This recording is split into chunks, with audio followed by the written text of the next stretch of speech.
Well, reading can be beneficial for the whole family. And one local author hopes you'll pick up one of his 8 novels this summer. Sean Lindsay, author and historian, joins us now.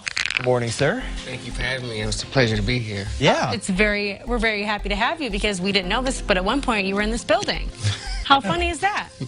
Yes, and it was one of my favorite jobs I ever did. The experience and everything. So just to be back in this building today, on the other end, it's incredible. Full circle, right? So you've written 8 books so far. Yes. Yeah, what are they about? Well, the first book, which is here, I written, is based off a rap song I done in 1997. So it's spun into another story, and over the years, more and more has been added to it. And I think 2007 is when I started writing a book about my father's side of the family, because he had given me some information when I returned from Iraq in 2007. And so he passed away at 30, like about a month later. So I had to wait at least about 5 more years to be able to travel to Ethiopia and search out what the information he was giving me.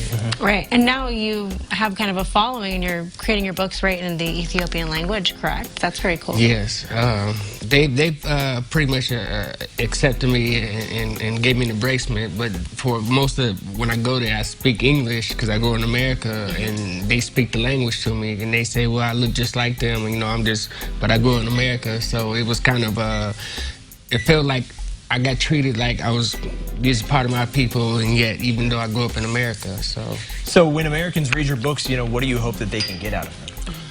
Well, one would be service to the military. If you had that chance and the opportunity, it would be great, because it can, not only do you defend and protect your country, but you get to travel and experience things you may never see before. Right, and your experiences in the military shaped some of your novels, right? Yes, and on military downtime, that's when I did a lot of my writing, because the military was so ongoing, and so even most of my books, one book was published while I was in Iraq. Wow.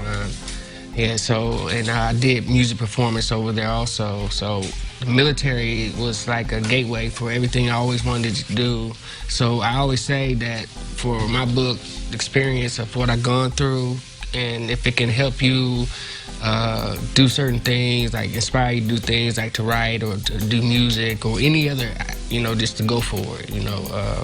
There's nothing wrong with want to be in service to your country, you know, because this is the land of opportunity where you can start from the bottom and just make anything out of yourself. Sure. If people want to read your books this summer, where can they find them?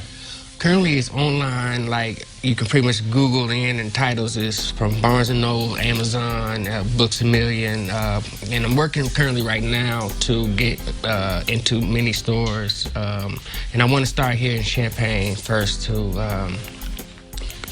get the hometown feel. Hometown base, yeah, you got it. Well, thanks so much for being here. We appreciate it. Right. Thank you so much. Definitely, yep.